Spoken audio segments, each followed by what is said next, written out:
Lusega siia ettepoole. Ja siin saab neid kõik istuna, kes soovib, üks koht on veel vaba. Leht kirjutas, et kellad hakkasid ilusasti kõlama. Tule siia üles. Peale pildistamist kohe. Jumala tahe, et see asi tõeks sai nii kaunis. Joel käis sõnistamas. Jaa, no ühesõnaga, kelladega on küll hästi läinud. Ja torniga läheks nüüd selle majaga sama hästi, sest ega see Maarja kirik ei olnud parema välimusega, kui me ta kätte saime. Praegu on meil Usk, lootus, armastus ja rahv. Tere keskpäeva kõigile, head inimesed. Mina olen Irja Alakivi. Võitlen Tartu looduse eest ja Tartu kultuuriloo säilimise eest ka. Oleme Eesti Looduskaitse Seltsi Tartu osakonna algatusel kogunenud siia kirjanik Aino Kallase 144. sünniaastapäeva tähistamiseks. Me ei pääse üle ega ümber ka looduskaitsest ja muinsuskaitsest, sest see paik ja park ja maja vajab kaitset ja avalikku kasutusse saamist ja hooldamist. Meiega on täna Eesti Looduskaitse Seltsi esimees, professor Kalev Sepp. Ole hea, tule siia. Me oleme selles asjas koos.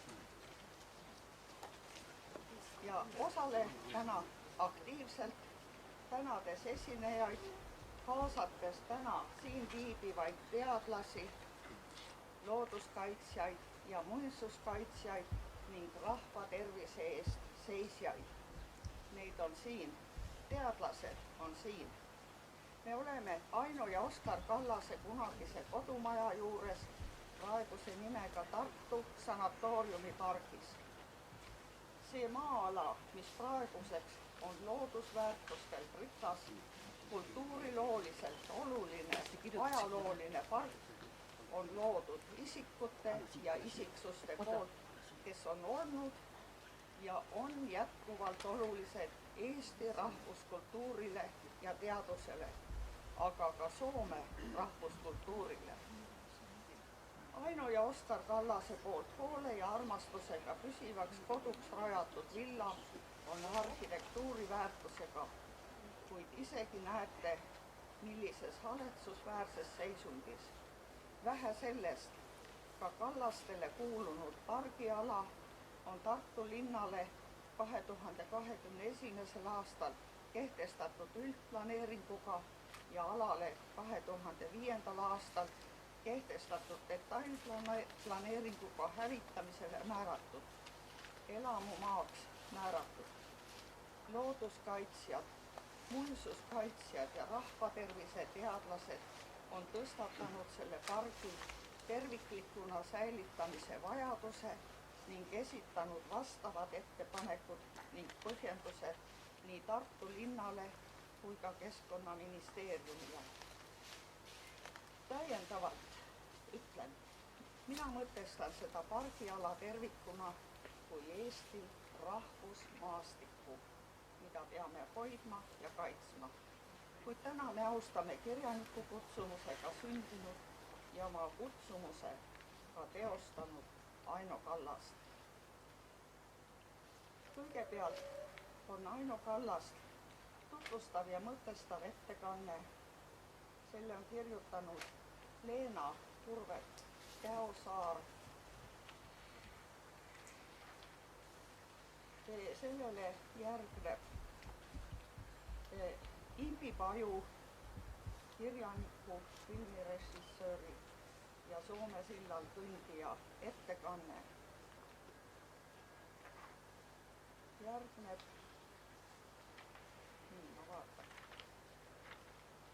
Järgneb, Heidi Iivari ja Anneli Loodus. Ja Anneli Loodus on Soome Instituut Eestis Tartu osakonna juhataja. Nii et Anneli Loodus esitab tervituse. Heidi Iivari, Soome päritolu luuletaja ja kultuurikorraldaja, kelle kodulinnaks on juba 16 aastat Tartu, esitab Aino Kallase loomingu näiteid soome ja eesti keeles.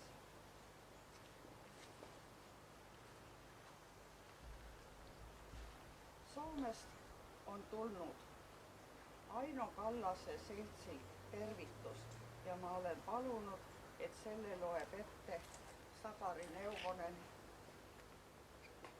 Tartu Soome seltsi esimees. Järgnevad sõnavõtud ettekanded.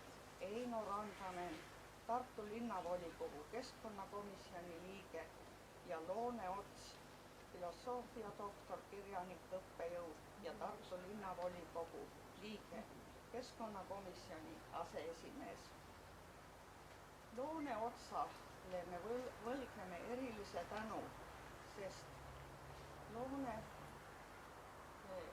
erilise pingutuse tulemusena õnnestus ühe korra viia sanatooriumi pargi ja Kallaste villa teema Tartu linnavolikogu suurele istungile.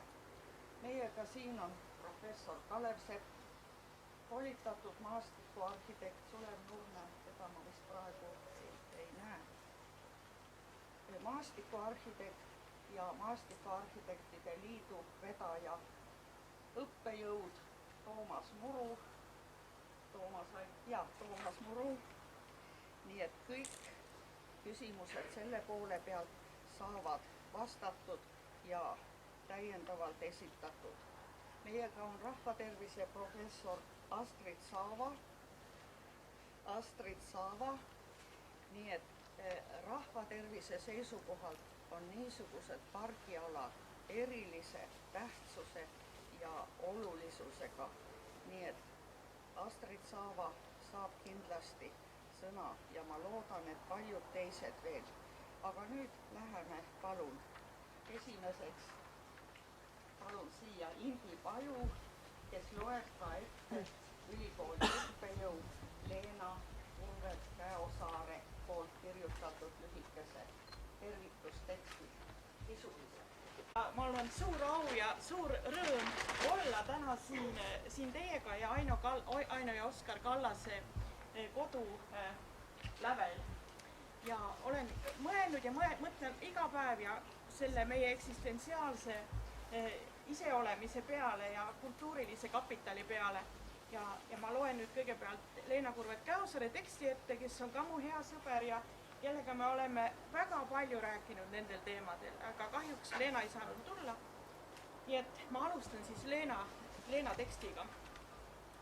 Leena on siis Tartu Ülikooli Kultuuriteaduste Instituudi kaasprofessor, Aino Kallase uurija. Täna täitub 144 aastat Aino Kallase sünnist. Aino Kallas, neiupõlve nimega Kruun, sündis Kiiskilas isapoolsete vanavanemate mõisas. Nii isa kui ema pool kuulus ta väljapaistvasse Soome haritlasperekonda. 1900. aastal abiellus Aino Kruun Oskar Kallasega ja peale lühikest Peterburi perioodi kolisid Kallased 1904. aastal Eestisse ja asusid elama Tartusse. Oma esimese teose luulekogu laule ja ballaade avaldas Aino Kallas Aino Soonio nime all 1897. aastal. Abielu, laste sünd, elu Peterburis ja kolimine Tartusse olid Aino Kallasele kirjaniku kutsumuse järgimisel suureks väljakutseks, millest ta oma päevaraamatuis sageli kirjutab.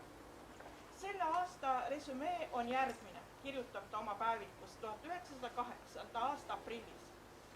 Lähenen oma 30. eluaastale ja tunnen seda mingisuguse elu kiirustamisena. Olen kirjanduslikul pöördekohal ja tahan purustada objektiivsuse vaikse pinna subjektiivsuse laine murruga.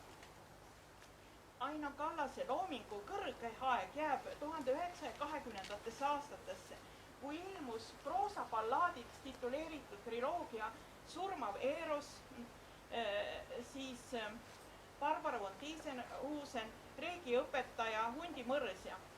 Mõni aasta varem, 1920. aastal, lapsepõlve biograafia Katnika Raabe, jah. Ent Tartu perioodil kirjutas Aino Kallas oma parimad novellid ja Liidia Koidula biograafia Tähelend, mis ilmus 1915. aastal. Nii Aino kui Oskar Kallas olid tihedalt seotud tolleaegsete Tartu loominguliste haritlasringkondadega, mis olid koondunud Noor Eesti ja Postimehe ümber. 1921. aastal ilmus Kallase põhjalik kirjanduskriitiline ja kultuurilooline käsitlus Noor Eesti, mida võib pidada üheks oma väljapaistvamaks saavutuseks kultuurikriitikuna, kuigi Aino Kallase panus selles vallas, mis tema vaimses pärandis on seni teenimatult vähe tähelepanu pälvinud, ei piirdu kaugeltki vaid selle käsitlusega. 20. sajandi alguse Euroopa ääremail elavale vaimuinimesele iseloomulik süüvis Aino Kallas põhjalikult oma aja mõttevooludesse, kirjanduse arengu eri suundadesse, ühiskondlikult kultuurilisse ilmingutesse, tendentsidesse. See ei tähendanud alati huvitumist uusimast suundadest, vaid võis tähendada ka süüvimist mineviku kultuuripärandisse, millele samas lisas koloriiti kaasaegne vaatepunkt kõnealusele nähtusele või persoonile. Sellesse ringi kuuluvad kahtlemata Aino Kallase rännakud Saaremaal ja Hiiumaal, mille käigus ta kogus etnograafilist ja folkloorilist materjali, täiendades oma teadmisi ka Eesti Rahvaluule arhiivist. Sellest sai tema loomingu põhiaines. Nii oma ilukirjanduslike teoste, oma eluloo kirjutuslike tekstide kui kriitiliste käsitlustega kõnetas Aino Kallas oma aeg, suhestudes sellest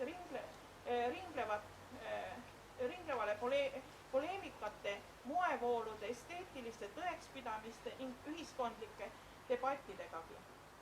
Olulisena tõusevad neis suhtumisprotsessides esile esteetilise ja eluliste lähtepunktide omavahelise sobimise võimalused ning pingejooned, mille üheks peamiseks teljeks oli kirjaniku kui naise subjekti positsioon ning seda nii naislooja kui oma ajas elava naise igapäevaelu asendist lähtudes. Omaette küsimus on Aino Kallase asend Eesti kultuuris ja kirjanduses. On Aino Kallas soome kirjanik, Eesti kirjanik või hoopis Euroopa kirjanik, kes ei kuulu ühtegi konkreetsesse kultuuriruumi. Eesti kirjandusloos on Aino Kallasel pikka aega olnud teenimatult marginaalne asend. Oluliselt just seetõttu, et teda on peetud teise rahva kirjanikuks. Ent ka soome kirjandusloos pole Aino Kallase asend olnud probleemitud. Mõnes mõttes on teda nähtud väljaspool seisjana, oma maad distantsilt vaatlejana.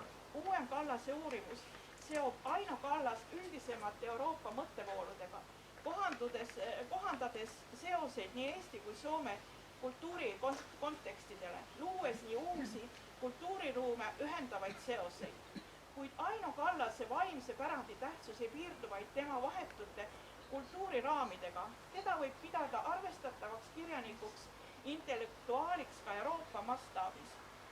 Kallaseid kolisid siia Kallastele 1914. aasta sügisel.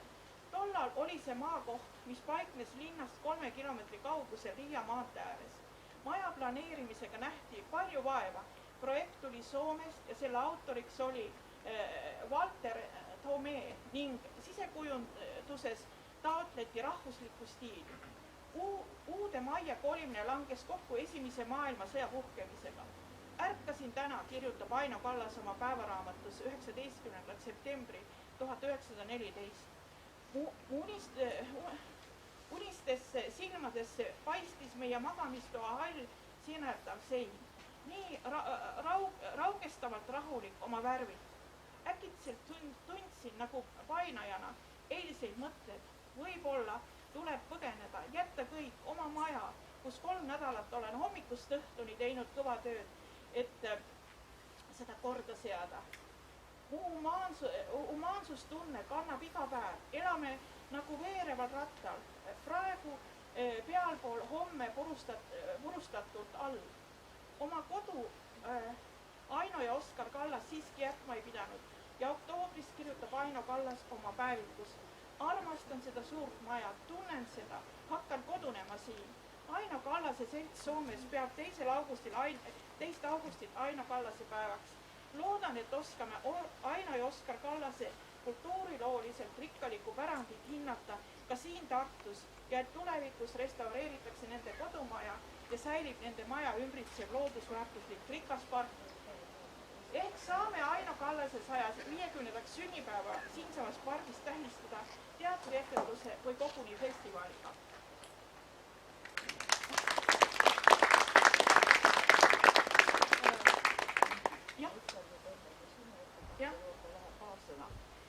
Enne kui Imbi hakkab esitama oma mõtteid Aino Kallasest ja kõike, mis on Aino Kallasega seotud, Eesti ja Soomega seotud, mõned värsked faktid.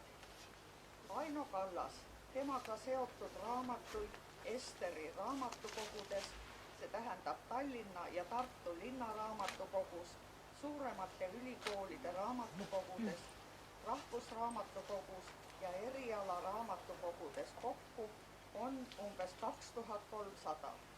Nimetusi on 180, see tähendab eritõlkeid ja kordustrükke. Erinevad raamatukogud on liitunud Esteriga eri aegadel, seepärast ei saa öelda väga täpselt, mis aja jooksul, aga Aino Kallase raamatuid on laenutatud 5160 korda, eelmisel aastal 154 ja sel aastal 59 korda. Selle allikas, faktide allikas on teadusliku raamatukogu infosüsteemide töötajalt Anneli Sepalt. Ma pöördusin teadusliku raamatukogu direktori Krista Aru poole, et kas on võimalik niisuguseid arve välja tuua ja tema abiga on need siin. Aga Aino Kallase teoseid on paljude Eesti inimeste kodudes, tarvitseb vaid käsi sirutada, kui mõte läheb Aino Kallasele. Ma usun, et siin inimestel on väga palju neid teoseid. Aga nüüd Imbi, palun. Aitäh. Nüüd me oleme siin aias selles võssa kasvanud ja selle imelise maja juures ja kirjaniku ja filmitegijana ja kirjutades hetkel ka uut raamatut, mis põhineb ajalool, olen otsinud neid eksistentsiaalseid nüansse, kuhu ma kultuuriliselt võin ise toetuda ja mida ma võin teistele pakkuda. Ja kuna ma olen õppinud ka, kui Eesti sai iseseisvaks, õppisin ka ise Helsingi ülikoolis ja õieti saingi seal ise kirjanikuks ja filmitegijaks, sest oli nii palju asju, mida oli rääkida ja mida seal ei teatud seoses, kuna oli olnud okupatsioon. Aga ma olen ka sellelt kultuurilt palju õppinud. Midagi sellist, mida ma tajusin oma lapsepõlvekodus, kus oli päris tugev ikkagi see oma identiteedi ja iseseisvuse tunnetus ja elasin ka mõisapargis, mis on väga sarnane Võtikvere metskonnas, Torma metskonnas, mis oli Eestimaa vanim metskond, 200-aastane ja siis ta nüüd reformide käigus likvideeriti. Ma tegin seal Raamatuküla 20 aastat. Praegu on paus. Ja mida ma nagu märkasin, mis oli Soomes ja mida meil ei olnud. Ma tahan sellest rääkida, kui ma olen siin pargis. Soomes ilmus väga palju raamatuid, kus oli, ma mäletan, Juhani Salokanne kirjutas raamatu ja seal oli sõna kultuurimaastik. Ja kultuurimaastik ei tähendanud ainult seda mingisugust maastikuid, vaid selle kultuurimaastiku sees olid lood, olid ehitised, olid pargid, olid järved, olid inimeste mõtted. Ja see osa minu meelest ja ükskõik mis, Soome oli ka Nõukogude Liidu mõju all ja kõik, aga mis oli hästi tugev, mida ma tõesti oli vaimustatud, see toetumine oma kultuurile, oma lugudele ja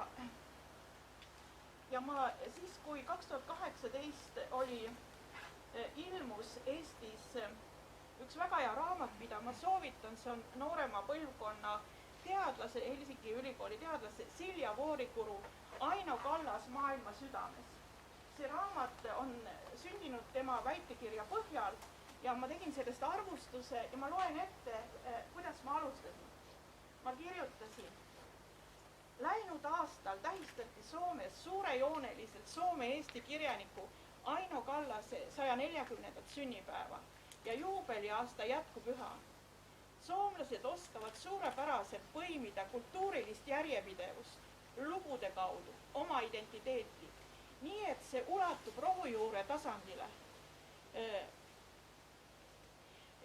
Läheb iga tavalisegi inimese südamesse, luues elurikkust, millega mõõta loome ja elujõudu, rõõmustada ja andestada. See tegevus pole vaid ühe mälestusmärgi püstitamine, vaid lugude jutustamine, raadio- ja telesaated, teatrietendused, seminarid, filmid ja muu. Ja see soov on ka Leena Kurvet-Käosaarel, et ta mõtleb, et võib-olla siis, kui on Aino Kallase 150. sünnipäev, et ka siin on teatrietendused, ka siin toimuvad sarnased asjad. Ja see kultuurimaastiku, ma räägin lihtsalt veel nendest asjadest ja ühest leiust, mis ei puuduta otseselt Aino Kallast, aga puudutab meid kõiki. Ja aasta tagasi märtsis ilmus Vikerkaares noorema põlve õigusteadlase ja filosoofi Henn Kalmo artikkel president Pätsist ja see oli pealkirjal Kadriorgu aegne. Ja algul mul oli nagu mingi tõrge seda lugeda, seda reklaamiti sotsiaalmeedias karikatuuridega ja väheke niisuguse üleoleva hoiakuga, aga kui ma hakkasin seda lugema, nüüd ma olen lugenud seda õieti, ma olen lugenud kordades. Ja see, mida Henn Kalmo ta toob täiesti uue lehekülje, uue põlvkonna inimene. Ei mingeid vapse, ei mingeid naeruvääristamisi, vaid ta toob kogu selle mõttemaailma, mis oli selle ajastu, et meie eestlased, kus oleme okupatsiooni all olnud, see, kuhu võib toetuda, mida sugereeriti, on leninism, marksism.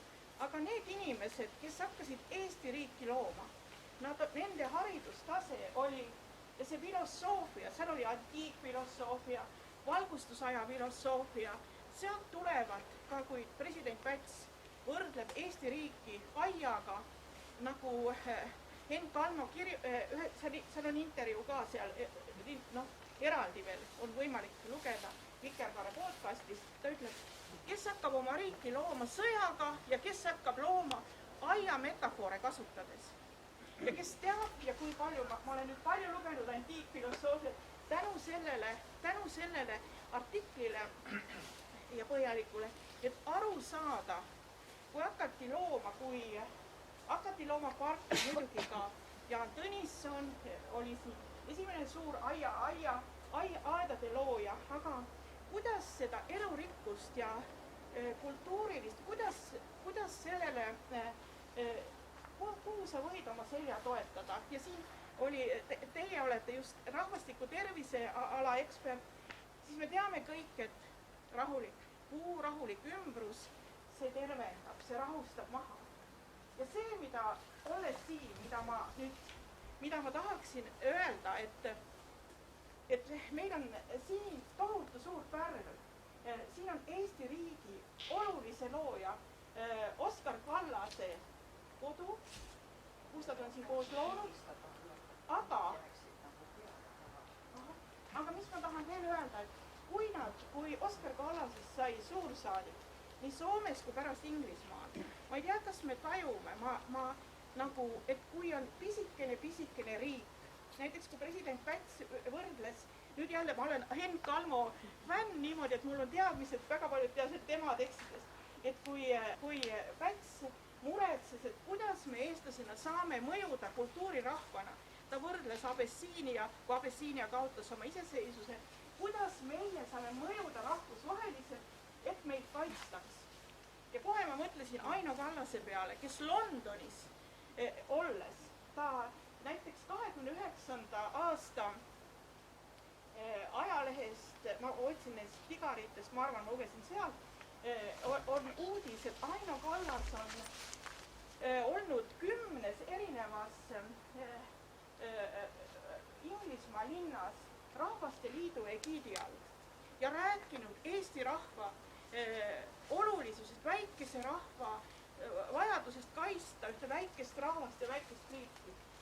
Siis ma lugesin, seesama 29. aasta, lugesin jälle sealt Digarist ajalehest, et kuidas ta käis, esines naisteklubides, rääkis Eesti naiste pürgimustest. Eesti naised olid samuti esimesed, kes said 1917 hääleõiguse, võitlesid kohe välja, kui juba vabadus paistis. Nii et ta ei olnud ainult kirjanik, vaid ta oli ka võttis ühiskondlikust vestlusest osa. Ja mis veel oluline minu jaoks on, mida me liiga vähe räägime Eestis, on tänu talle algatati Eestis ja Soomes PEN-klubi ehk siis rahvusvaheline kirjanike klubi, kes seisavad inimõiguste, aga sõnavabadusega. Ja mulle tundub niimoodi, et see PEN-klubi ei ole meil ka nii hästi hakanud elama sellisena, nagu ta seda pärandit, mida viis Arvet Viirlaid, kellel oli sellel aastal 100. juubel, viis maailma. Arvet Viirlaid esindas Eesti PEN-i rahvusvaheliselt paguluses ja viis seda sõnavabadust ja inimõiguste teemat ka siis edasi, aga see idee sai alguse Aino Kallasel. Nii et meil on nii palju eksistentsiaalseid asju, samuti nagu, et ma pean ütlema heas mõttes kade soomlaste peale, et need kultuurilised kohad on taastatud ja soomlased on ka teinud üleskutseid, et keegi ostaks selle maja, aitaks korda teha, sest millele me siis toetume, et kui meil on nii materialistlik nagu see maailmapilt, et kus me midagi saame, kas meil on uhke maja, kas meil on seda, teist või kolmandat ja siis võib korduda seesama, mis kordus 30-ndatel, kus kõik tahtsid midagi saada ja jälle toetun Enn Kalmole, kes ütleb, et kõik need erakonnad ja kõik nagu jooksid kokku, et kuidas siis päästa riiki ja demokraatiat ja mis on see filosoofia. Et kui Enn Kalmo kirjutab, et ma ei taha mitte president Pätsi idealiseerida, aga ma tahan öelda, et ei ole nii, et kõik on nagu veatud, vaid ma tahan öelda, et nagu Henn kirjutab õigusteadlasena, et kui president sõitis oma maakodu või kusagile, tal oli kogu aeg raamatud kaasas ja nendeks olid poliitika, filosoofia ja aiandus. Ja see on nagu, ja enne siia tulekut ma avastasin, kui ma nüüd loen nii palju aedadest ja ma olen ise ka hakanud igasuguse aiandusega natuke tegelema, mis juures senini tegeles ikka rohkem mu ema, aga nüüd ma olen ise pannud näpud mulda. Ma mõtlesin nende aedade peale ja kogu selle filosoofia peale, need aiad ja aia mõte, need on siin säilisid nõude ajal, need kogukondlik mõte, et näiteks,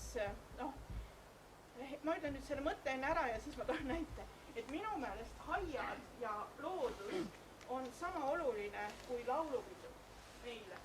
Me ei ole seda ainult sõnastanud, see on kõik, kuidas me endast räägime.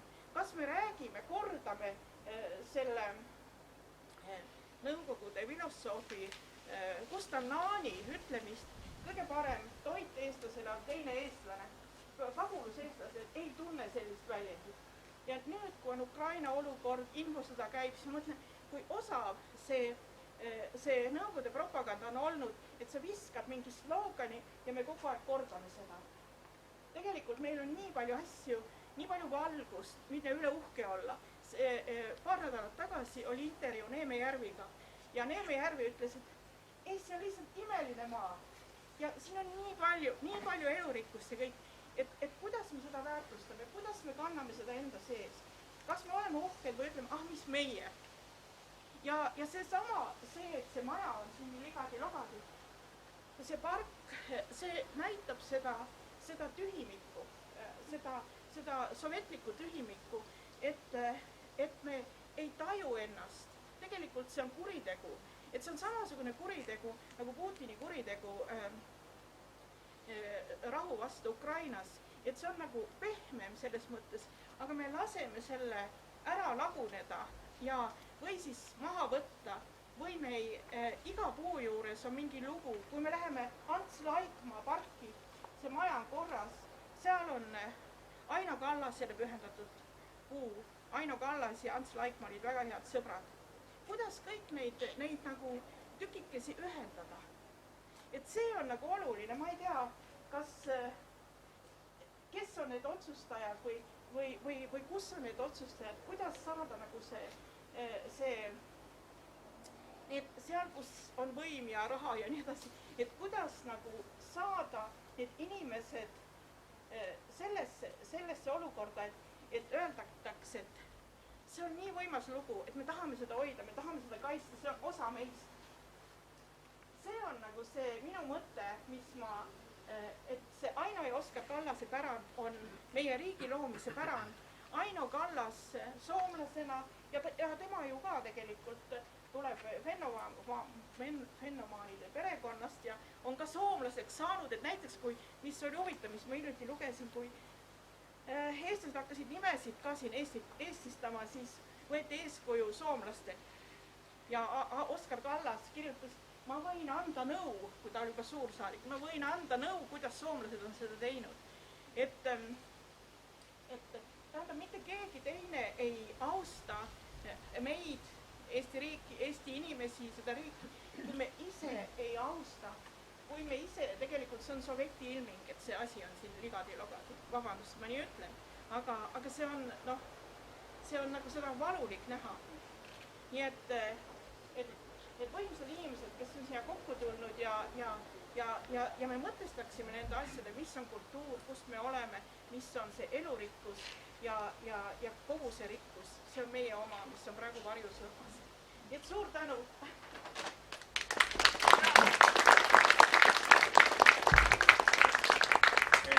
Eesti Looduslik Selts. Emandad ja isandad, ma vabandan, võtan ühe sekundi. Emandad ja isandad, et kui ma näen, et siin on nagu päris palju inimesi, kes tundub, et pikka aega võib-olla natuke paha seista, siis võib-olla julgustan isegi, et siin on servakesed, kuhu saab nagu vaikselt ennast maha toetada, et ärge tundke seda, et te peate kukkuma, suured puud ei kuku, et siis lihtsalt võite vaikselt ennast näiteks siiapool istutada. Eks? Et teeme ikka olemise mugavaks, sest jutud on nii head, me peame neid kõiki kuulma naudinguga. Aitäh, vabandust. Ja nüüd tänusõnad, et Eesti Looduslik Selts Vabariigi 100. juubeliks koostas suurepärase raamatu Eesti rahvusmaastikud ja kindlasti Oskar Aino Kallase park oleks ka vääriline objekt seal olemas. Et me täname tänaseks esimehed. Suur tänu. Aitäh kõigile. Aitäh, Indi Paju. Ja ma palun nüüd siia järgmised inimesed, Anneli Loodus, Soome Instituut Eestis ja Heidi Iivari, kes esitavad järgmised mõtted. Aga ole hea, anna see Soome lipp ka siia, siis ta jääb nagu paremini peale. Minule ta jääb.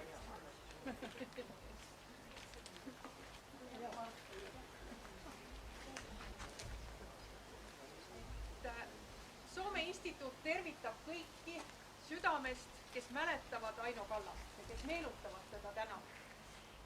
Ja praegusel ajal, kus kultuurimaailmas on väga päevakorral see, kuidas luua niisugust ühispiirkonda, ühist kultuurilist piirkonda, siis on väga paslik meenutada selle ala meistrit Aino Kallast, kes seda tegi rohkem kui 100 aastat tagasi, kui niisuguseid sõnu veel sugugi mitte kasutusel ei olnud. Et Soome kirjanduslugu hindab väga kõrgelt Aino Kallast, ta on väga oluline osa sealt Soome kirjandusloo ja samamoodi on ta ka Eesti kirjandusloo väga oluline osa. Ja vaadates praegust olukorda, kus on nii palju tekkinud juurde kirjanikke, kes saavad ühtaegu öelda, et nad on nii Eesti kirjanikud kui Soome kirjanikud, siis mina usun küll, et kaugemas tulevikus on meil ühine kirjanduslugu. Ja seal on kindlasti mainitud Aino Kallas kui üks pioneer. Ja teile kõigile üleskutse, et te saaksite ka olla osa sellest ühisest kirjandusloost, siis kohe täna või homme võtke oma kodusest raamatukogust või laenutage raamatukogust, pidage Aino Kallaselt ja lugege. See on seda väärt. Ja kohe nüüd saate stiilinäiteks.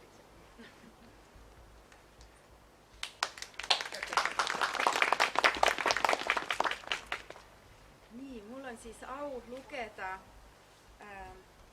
Aino Kallase luulet ja loen siis kahes keeles. Kuna tegu on üsna vana luulega, need kogumikud, mis mul siin on ilmunud 40. alguses, aga kuna leidsin kenasti tõlked, siis loen tõesti kahes keeles. Nii, ja meil eile oli selline hästi vihmane päev ja nüüd meile päike paistab ja ma mõtlesin, et paslik on alustada sellise luuletusega, mis räägibki vihmast ja sellest, et see on möödas juba. Sade on ohi, maa ouruaa, kultaised kieled kulgevad taivaasta maahan, syleillä saahan. Aurinko suo, oi kostea autuas maa, sade on ohi. Sade on ohi, saapunut on heilimä aika, minkä aurinko antaa, maa sen kantaa. Tuhat tähkäisnä antimet auringon, sade on ohi. Sade on ohi, herätä saan seittiään lukki, kutoo hohtavin langoin, ylitse silmiään aukovan maan. Eilen angertukki, sade on ohi. Sade on ohi, syleile mua, iäinen huomen, kun menen kuoloa kohti, katsoa tohti, silmäni kostea maa, siunaten sua, sade on ohi. Ja siis eesti keeles Minni Nurme tõlkes. Satu on möödas, pulbitseb maa, kuldkeeled kirkad jooksevat laotusest maani, sülelda saangi, päike sind, oi kastene ilmamaa, satu on möödas. Satu on möödas, puhkenud pea, õitsemisaeg, päike, mis annab, maa seda kannab. Tuhandeid tähki, täis viljapead, satu on möödas. Satu on möödas, virguda võin. Ämmelgas võrku, koob kiirgavast niidist, rohus, kus angervaks õide lõi. Laotades lõhna hõrku, satu on möödas. Satu on möödas, mind sülele sa, iid õnnis hommik, kui surmale sammugi vastu, rohi on kastunud, tänada tahan sind, pulbitsen maa, satu on möödas. Siis on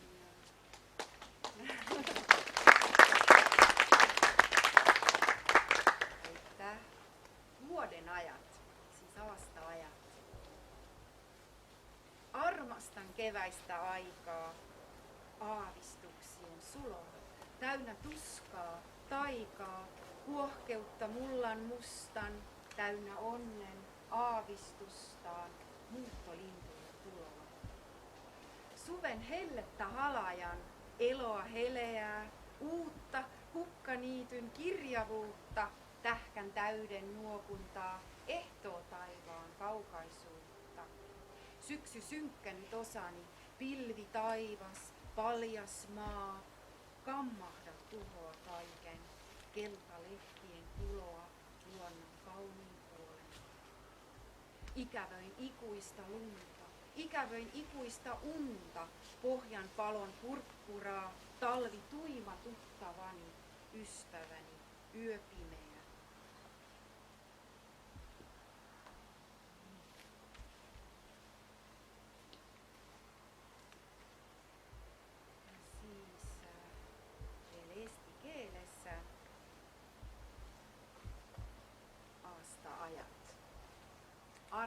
kevadet.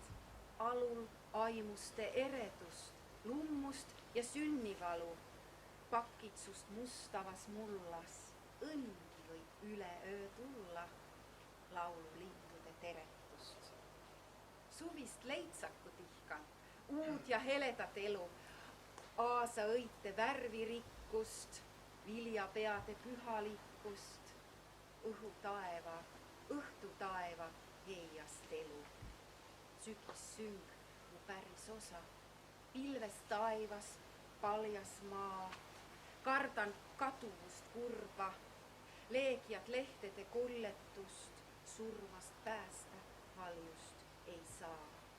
Igatsen igavest lund, igatsen igavest und, virmaliste purpurvalgust, talve mu valiseltsiline, sünge öö mu ainus sõber. Ja Aino Kallas on kirjutanud ka sünnipäevaluuletuse ja ma arvan, et on vägagi kohane see nüüd lugeda, kuigi mul on see ainult siin soome keeles, aga ma arvan, et saate küll ilusti sõnadest aru. Syntymäpäivä ehk siis synnipäiv. Synnyinpäivän tiedän, mutta kuolinpäivääni en tiedä. Synnyin, minkä sinne mahdoin. Kysynyt ei kukaan, tokko tahdoin. Annan virran viedä, päivän vaeltaa. Riipun kiinni rinnoissasi maa, täynnä tuskaa, täynnä rakkautta. Kiitos. Suur tänu. Nii, mul on rõõm ja au paluda siia Tartu Soome Seltsi esimees Sakari Neuvonen, kes on üks kõige järjekindlamalt hoidnud üleval selle pargi ja maja kaitsmise teemat. Ja Sakari loeb ette Aino Kallase Seltsi, Aino Kallas seura tervituse. See tuli e-kirjaga soome keeles, kuid Sakari on selle juba tõlkinud eesti keelde ja loeb selle ette eesti keeles ja kõva häälega. Tervist, jah. Et jah, me ka Soome Seltsis siin Tartus oleme tegelenud selle maja kaitsmisega, me oleme võtnud ühendust Nordeconiga, mingisugusest rahast oleme ka rääkinud. Need on mõned sajad tuhanded, mis selle maja omandiks saaks. Aga noh, ja lisaks sellele, et siin on Tartus on nüüd rajatud ka Jaan Kaplinski selts, juhtusin olema ka selle asutaja liikmena, sest selle majaga, see on tõesti imelik, et kui ühe majaga võib nii palju seoseid olla, et Jaan Kaplinski on elanud selles majas 3 esimest aastat ja ta on öelnud, et need on olnud kõige, et see koht on olnud kõik ainuke koht elus, kus ta on tõesti tundnud ennast nagu kodusena. Imeline maja, aga ma siis räägin või loen seda tervitust siis.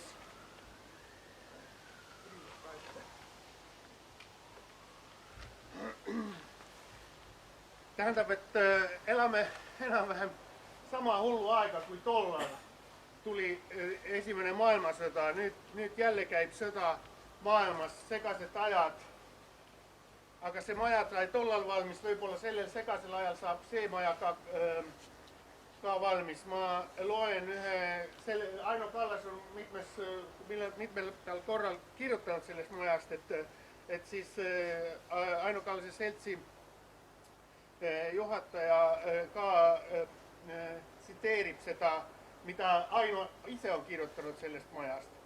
Nüüd saan ma viimati oma toa. Seda korrastatakse praegu. Tisler parandab Goldhelmide vana mööblit juba mitu nädalat. Syrja, see on see üks koht, kus Kallasel on ka maja Soomes, kus ka käib tegevus. Syrja inetu köögilaud on äkki muutunud läikivaks, ilusaks ja peeneks kirjutuslauaks. Keltris vedelenud voodi uhkeks ampiiri voodiks.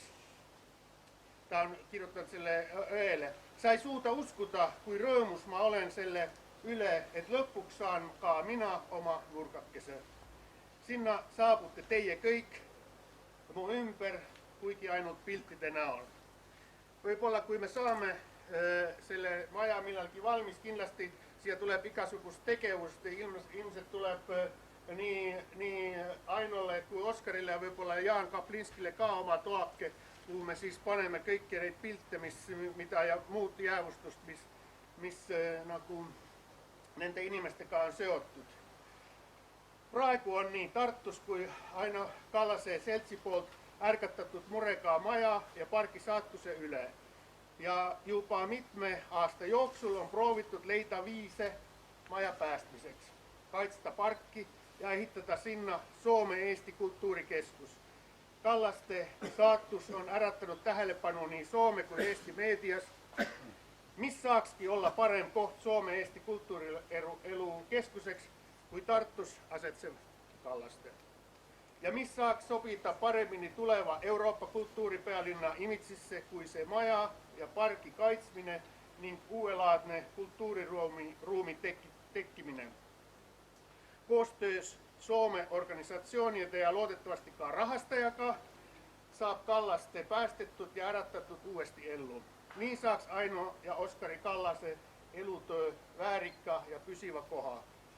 Ja sõjapagulased saaksid pöörduda tagasi väiksesse elujõulisesse kulttuuriajaloo seisukohalt tähtsässe Tartu linnaan. Loodusrikkana tähistämme siis Aino Kallase 144. synnipäivää Soomelahe mõlemal kaldal. Tõstame klaasi meie elu rikastavate kirjanikule. Aino Kallase seltsi nimel Maarit Leskelä-Kärk. Hurraa!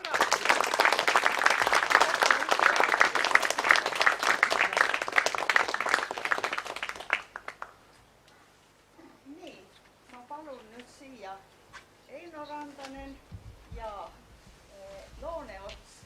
Eino. Me ei ole kohtunud eraldi.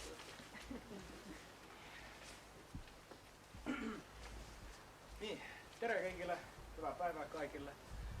Kuigi ma suudaksin oma kõne tõenäoliselt mõlemas keeles pidada, siis seekord on see mul valminud ainult eesti keeles ja kuigi paljud mõtted, millest ma kavatsen rääkida, on juba siin kõlanud, siis ma arvan, et need väärivad ikka kordamist. Esiteks soovin ma tänada kõiki külalisi, kuulajaid, kes siia täna tulnud ja muidugi ka korraldajaid, kes mind siia kutsusid ja andsid mulle selle võimaluse see lühike sõnavõtt pidada.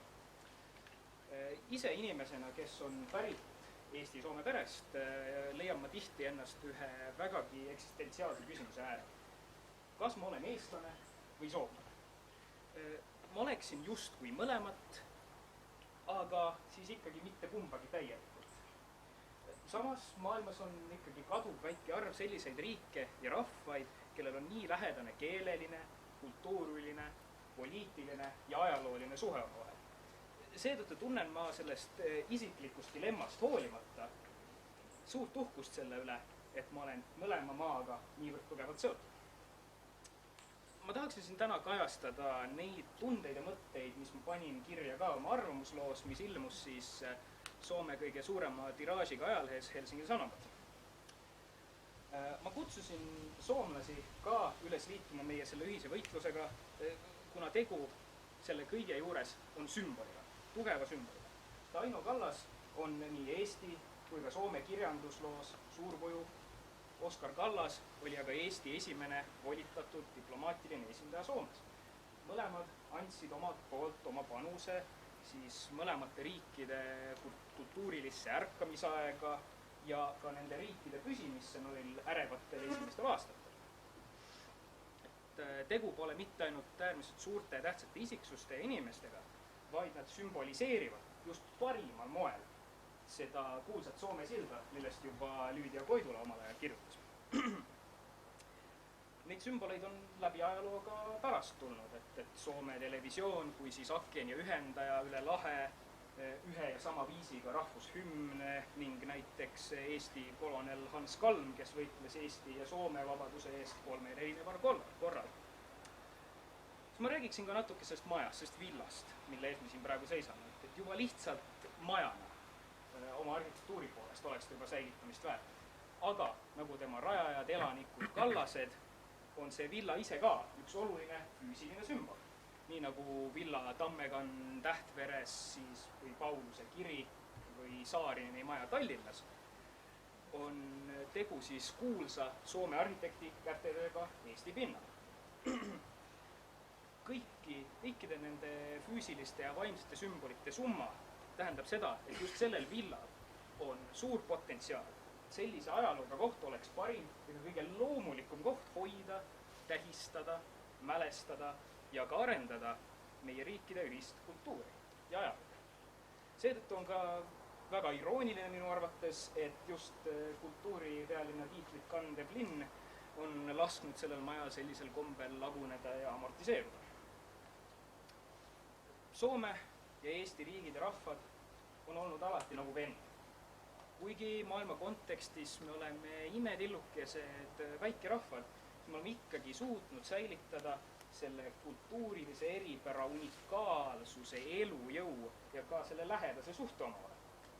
Meie rahvuseeposte lood on omavahel põimitud, me oleme kriiside ja hädade ajal alati teineteisele appi tulnud ja isegi kõneldes me kuidagi ikka enam-vähem saame teineteisest aru. Nüüd on aga siis aeg asuda neid ühiseid vaimseid ja füüsilisi sümboleid kaitsma ja seda pärandit, mida need sümbolid siis endas kujutavad. Ja kui need vaimsed või füüsilised sümbolid kaovad üks päev ära, siis on neid peaaegu võimatu taastada. Tartu, Eesti, Soome, meie riigid, meie rahvad peavad näitama, et me oleme selle kuulsa Soome silla väärilised. Ja ma loodan südamest, et ühel ilusal päeval me suudame sellest ehitada veelgi suurema ja uhkema. Aitäh!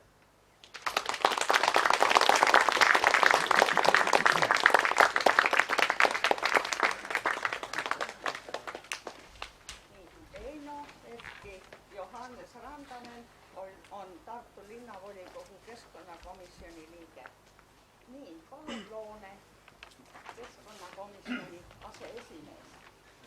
Aitäh! Ma valisin tänaseks riietuseks oma ühe esiema Kambja rahvarõiva, siis 19. sajandi rahvarõiva. Ja mõtlen sellele, et kuidas siin majas on sündinud ja kasvanud väga mitmed Eesti ja väga mõnedki Soome ideed. Kui me räägime Ainost tema sünnipäeval, siis me kindlasti peame meenutama Oskar Philipp Kallast, Saaremaa meest, kes oli Aino kõrval ja selja taga ja kellele tänu, ma arvan, suurelt jaolt Aino oma 4 elus oleva lapse kõrvalt siiski suutis luua seda loomingut, mida ta lõi. Ei ole mõtet üle korrata Oskari Saaremaa tausta mõju Aino Kallase loomingule, seda rikkalikku lätet, seda pärimuse allikat, mida Saaremaa endast välja andis ja mida Aino nii kaunis hõbeajastu sümbolistlikus kirjas siis üles kirjutada sai ja meile vahendada sai. Me oleme rääkinud täna päris palju nagu sillast Soome ja Eesti vahel, sillast, mis ühendab maid geograafilisel tasapinnal. See hoone siin ja seda ümbritsev park on tegelikult sild läbi ajastute, ka vertikaalis. See on üks väga kõrge trepp ja väga võimas ilmasammas, mida pikali pannes me tegelikult kaotame rohkem kui ainult samba, me kaotame ka väga palju juuri, me kaotame ka väga palju sisu. Ma mõtlen sellele, et olen praegu, kui Irja Alakivi tegi ettepaneku, et me peaksime võtma kodanikualgatuse korras, esitas ta siis ettepaneku Keskkonnaministeeriumile võtta looduskaitse alla siin park koos ehitisega.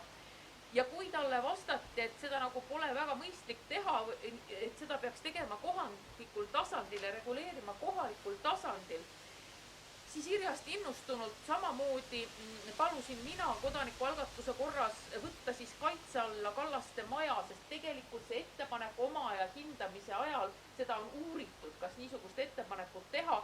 Aastast 2010 on selle kohta päris head dokumendid, väga head materjalid ja on tuldud toona järeldusele, et näiteks, et seda maja kaitse alla mitte võtta, kuid aga panna siia mälestustahvel Oskar ja Aino Kallase auks.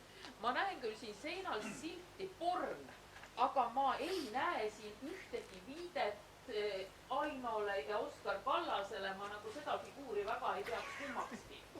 Nii et see silt on meil ikka veel panemata. Aga kui ka sätte välja maja sildistamine või varustamine mingi väärt mälestustahvliga, siis ikkagi ma naaseks selle maja enda juurde. Me pidasime muinsuskaitse uue direktoriga päris palju lubavat kirjavahetust. Ma olin päris nagu lootusrikas, sest aega on ka läinud, eks maja on vanemaks saanud, mis on tiitväärtusena on ju igale muinsusele ja mälestisele väga hea. Aga maja on ka vanemaks saanud sellega, et ülemised katusekonstruktsioonid voolavad läbi, et viimased pildid, mis on ka juba tehtud paar aastat tagasi, näitavad meile sisse langenud palke suure saali ühes nagu kolmandikus ulatuses ja kõik need veekahjud lähevad aina hullemaks. Majja eeldamisi võib olla sisse löönud ka vamm, seda ei ole praegu uuritud. Ühesõnaga, see maja on hävimise äärel, hävimise otsas. Selle majaga saab muidugi teha kõike ja loomulikult on ka alati võimalik taastada ei millest. Ma ikkagi tooksin siin näiteks, Tartul on alati olnud teatud hea rivaliteet Tallinnaga, et kumb on vaimsem ja kumb on parem. Ja nüüd ma annaks küll punktivõidu Tallinnale, kes näiteks täiesti ilmetust 1000 korda ümber ehitatud, täiesti lagunenud ja vammi ääreni täis autokooli hoonest taastas Jaan Poska ja tema perekonna elukoha villa ja taastas tõesti nii, et ka interjöörid seest on suurepäraselt ja tuntud sisearhitektide, restauraatorite teostatud ja arhitektide kujundatud. Ja kahju oleks küll öelda, nii nagu mulle vastati kirjavahetuses muinsuskaitsega, et kuna interjöörid on ka täielikult hävinud, et no mis tast ikka kaitsta või hoida, et seest pole ju midagi alles. Ühest küljest ma tooksin nüüd näiteks Tartu linnale annaks punktivõidu, et Tartu Maarja kirik, mille interjööridest oli saanud spordisaal ja muid osi polnud üldse alles, on tegelikult praegu uue hingamise saanud ja väga kaunilt uues kujunduses, jah, tõesti täiesti nüüdisaegses, kuid funktsioon on olemas, ruumid on olemas, inimestel on rõõmu ja seda kõike on suutnud teha Tartu linn tõesti väga väiksema abiga riigil. Aga ikkagi nii üks kui teine, nii meie ise, rahvas, kui ka siis linn, keda meie esindame ja riik, kelle kodanikud meie oleme. Ma arvan, et me kõik peaksime siinkohal lähtuma, et see maja on väärtuslik, et see maja peab püsima, et veel on võimalus säilitada nii-öelda originaalseinad enne seda, kui nad tuleks täiesti maha lükata ja ehitada vuhvel peale. Seda on võimalik teha ja on ka tehtud. Saksamaal on ehitatud näiteks terve Hildesheimi linnasüda ei millestki üles, kuna pommitamine pani selle põlema ja 20 minutiga kõik hävis. Tänapäeval me ei tee vahet, kas ta on vana või uus, me ise teame. Aga see ei oleks õige lahendus. Õige lahendus oleks ikkagi säilitada nagu seda vana nii palju, kui on võimalik. Ma apelleerisin sellele, et maja võiks kaitse alla võtta arhitektuurimälestisena kindlasti, sest see on ainulaadne uus klassikalises stiilis taluhäärber. Meil ei ole selliseid taluhooneid. Rõhutan, et ikkagi algselt see plaan ei olnud siin kultuurikeskus rajada, vaid see plaan ei olnud isegi linnavilla. See plaan oli talu koos taluhoonega. Nii et sellist uusklassitsistlikku taluhoonet meil nagu Eestis, mina vähemalt Eesti taluhäärberite loendi puhul teist nagu silma ette praegu ei tule. Teiseks on see taluhäärber iseenesest olnud mälestis ja monument ühele teisele hävinud asjale. Aino Kallase lapsepõlvekodule Kiiskila mõisale, mis müüdi raskustesse sattudes ära ja mille lõpuks punavõim siis anastas, perekonna välja viskas, õnneks tegi sinna ainult pioneerilaagri, mitte midagi vangilaagritega hullemat asja. Ja see mõis on ka praegu säilinud, kes tahab võib vaadata interjööridest, on isegi midagi seal üleval, natuke all on muidugi heleroheliselt läikivad seinad ja lastehoodid veel mõned alles. Aga põhimõte on ikkagi selles, et seda maja ehitati hõllandudes Oskari loal ja nõul ja Aino soovil, hõllandudes Aino lapsepõlvega, millest ta räägib romaanist Katinka Raabe. Et see oli nagu monument omakorda Kiiskile.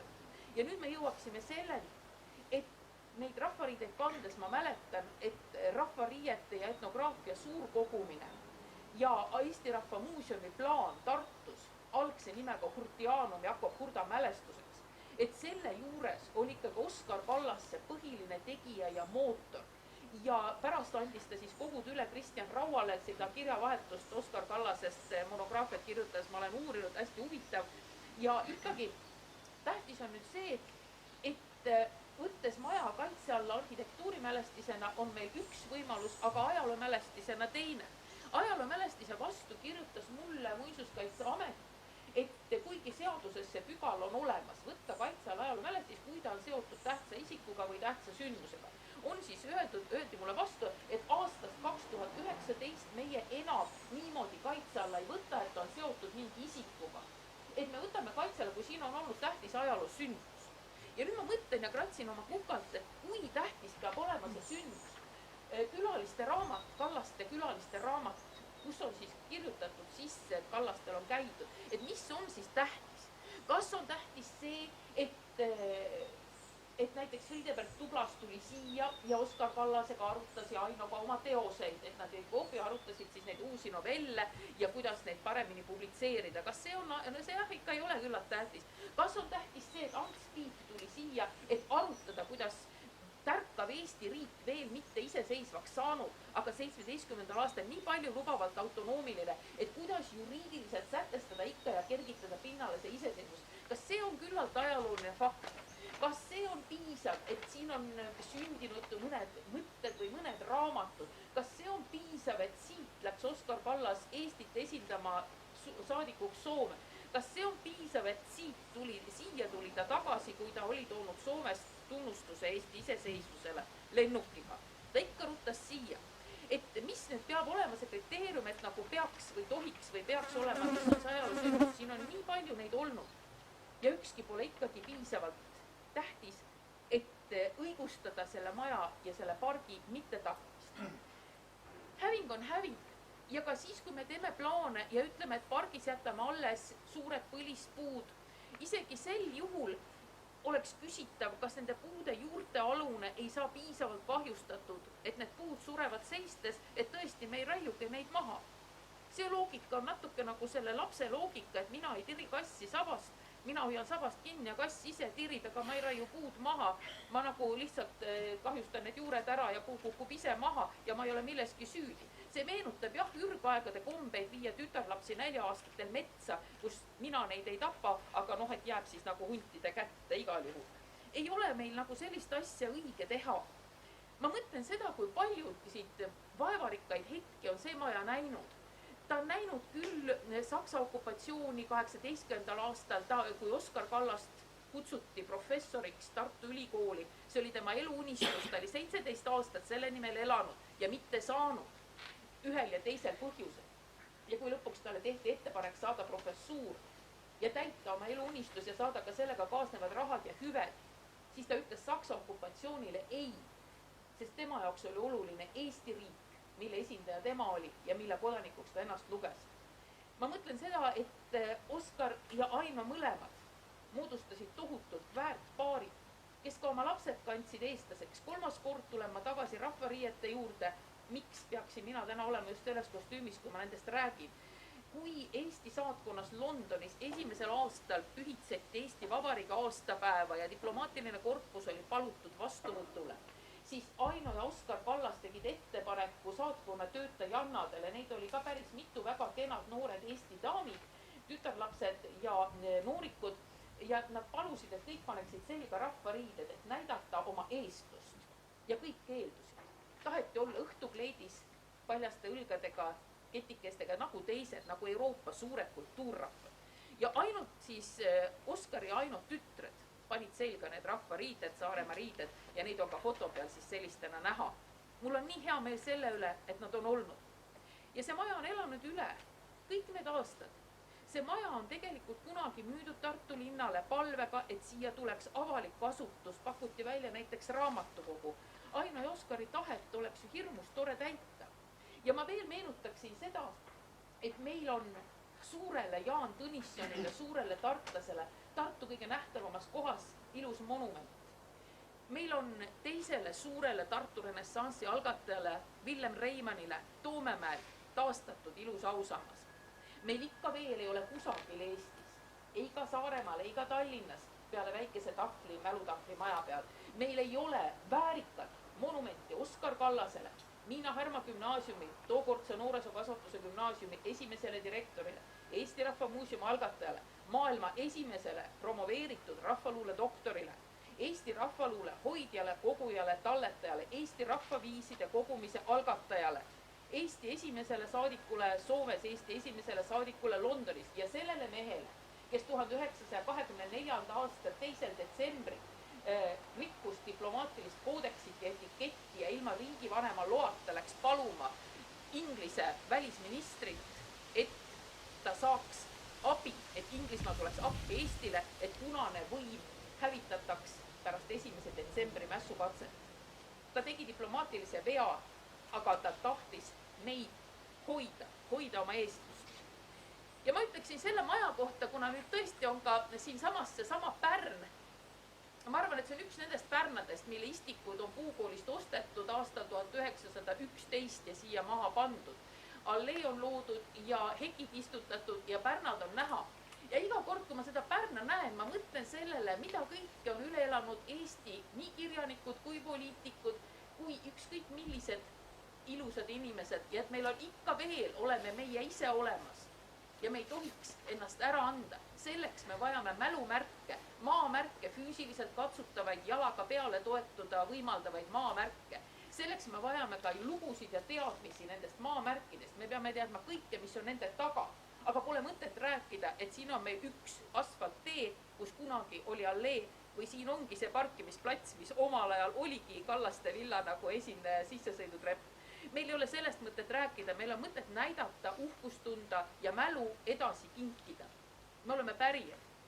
Ja ma lõpetaksin Karl Ristikivi, suure Eesti romanisti sõnadega, kes samamoodi nagu Aino Kallas ja Oskar Kallas oli sunnitud minema eksiili, kes viibis Londonis natuke aega nendega, Stockholmis natuke aega nendega ühel ajal ja kes oma romaanis, väga kujuka pealkirjaga romaanis on Surmaratsanikud, lõpetab viimase peatüki, viimase lõigu, viimased read sellega, et ajastud tulevad ja lähevad, inimesed sünnivad ja surevad ja surm ratsutab tuhkrul hobusel üle maade, aga noor puu kasvab.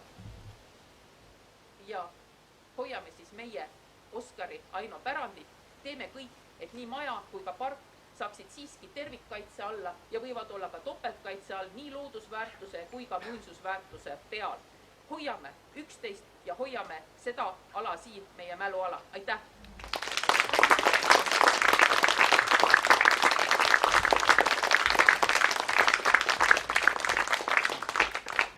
Nii, nüüd ma palun siia loodusemehed, teadlased, Toomas Muru, Kalev Sepp.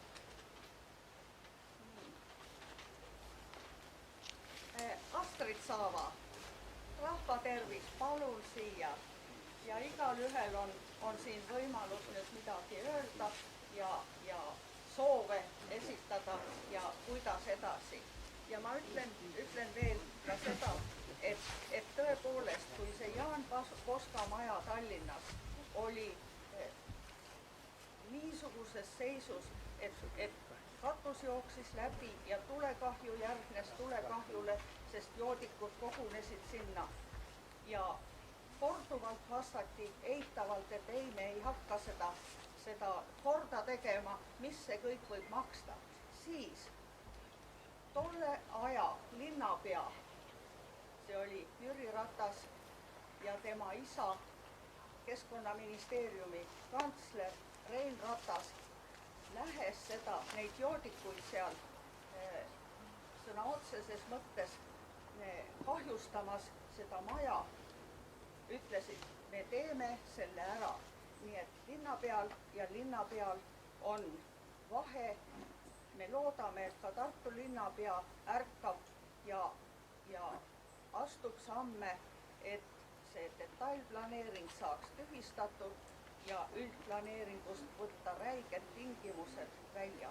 Aga nüüd palun teadlased.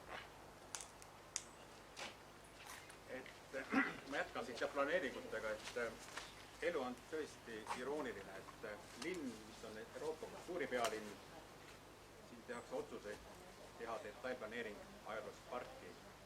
Tartu on ka meil heade mõtete riik, et see ei ole kindlasti kõige parem mõte teha see detailplaneering ja ma ei ole kuidagi nõus linnavalitsusega ega abilinnapeaga, kes ütleb, et tegemist on väga keskkonnasõbraliku planeeringuga, mõelge, ainult 20% krundipinnast läheb elamute alt eest pinna alla. Et kui rääkida euroopalikust planeerimispõhimõtetest tänasel päeval, siis põhimõte on väga lihtne. Arendusi elamumaid ei tehta rohealadele. Paljud Euroopa linnad, Kopenhaagen, Tartu, Sõpruslinn, Lüneburg, juba 10 aastat tagasi võtsid sellise printsiibi, et rohealadesse ühtegi arendust ei tehta. Ja põhimõttega näiteks see, mis Kopenhaagenis on, et ühtegi silda enam autodel ei tehta. Need on tänased päevased põhimõtted, millest kahjuks Tartu linnas väga palju ei ole veel kuulda. Ja eks me peame oma jõude ühendama, aga võib-olla on meil ka lootust, kuigi ma kunagi ei taha kummardada Brüsselit, et tuleb Euroopa Liidu uus õigusakt, mis kannab nime looduse taastamine ja 10 teema seas on ka üks teema artikkel 6, mis on pühendatud linnadele.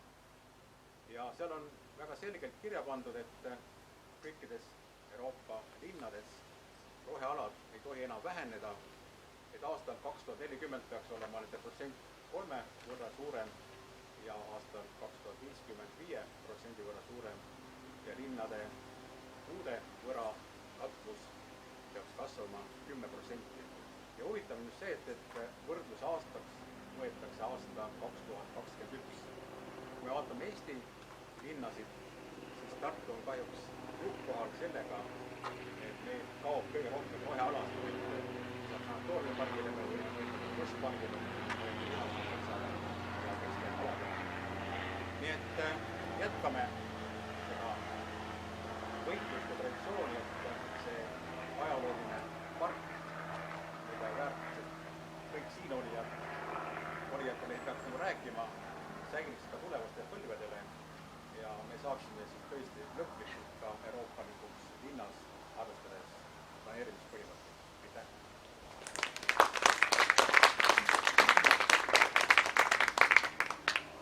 Siin olijatele kõigile on selge, kui vajalik on selle pargi kaitse tervikuna.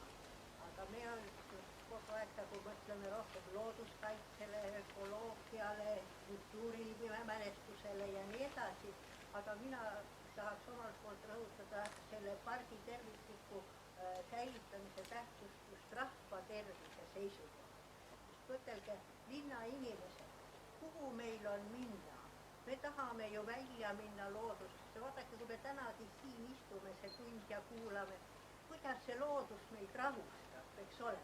Ja tänapäeval, kus väga suur koormus on ju vaimsele tervisele, just vaimne tervis ja kust me siis leiame sellele rahu ja ravi, see on just loodusest, meil peab olema koht, kuhu me välja lähme ja see sanatooriumipark on ju koht kõigile nendele elanikele, kes on siinpool Emajõge, sest siin rohkem neid rohealasid ei ole.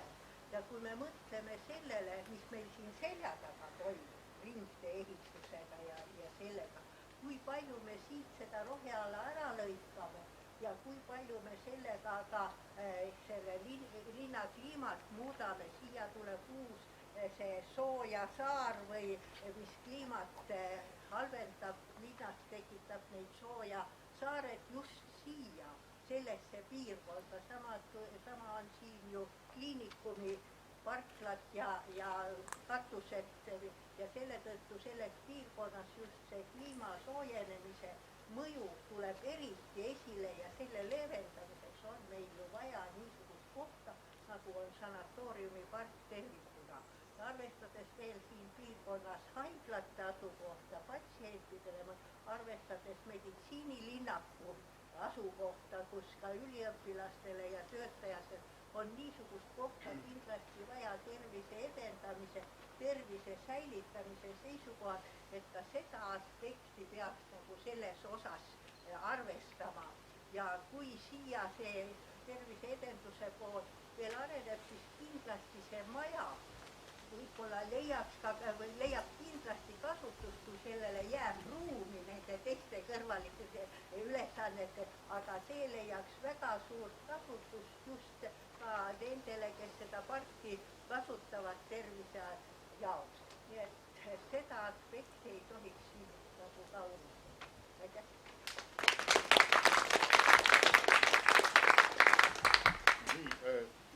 Omalt poolt jääb mul üle eelnevat juttu kinnitada, et tõepoolest sellel aeg on andnud sellise arengu sellele pargialale, mis on võib-olla jõudnud tänapäeval sellisesse küpsesse, lopsakasse olekusse, kui me võtame ka mingeid paralleele mõisaparkidega, mille rajajad tõepoolest kunagi ei saanud ise seda parki ja selle võlusid nautida, et siis see pargiala siin Kallaste villa ümber ja ka Eisenschmidtide villa ümber oleva pargialaga ja rajapargiga koos on tekitanud niisuguse linna elusse lõimunud tervikliku elukeskkonna, mis sisaldab niivõrd palju erinevaid väärtusi, millest juba siin kaks eelmat rääkijat ka juba ütlesid. Nii ökoloogiliselt, nii kultuurilooliselt, nii igapäevaelu liikumisharrastuse mõttes kui ka tõepoolest siin ümbritsevate üha suuremat jõudu koguvate kivialade ja soojasaarte leevendajana ja tuumikalana, kust me võime tulevikus veel pikka aega vajalikku leevendust saada sellele, mis meid üha rohkem suviti üha pikemate perioodidena ees võib-olla ootab, kui need arengud sellised on olnud nagu jätkuvad, kui nad senimaani siin viimastel kümnenditel on olnud. Nii et kogu see kompleks tõesti tervikuna, kogu see pargiala, kogu see tervikmaastik on niivõrd mitmetahuline, mitmekihiline, et siit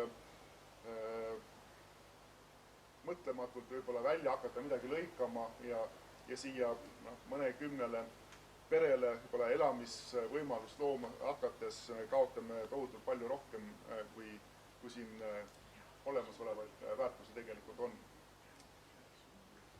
Tänan.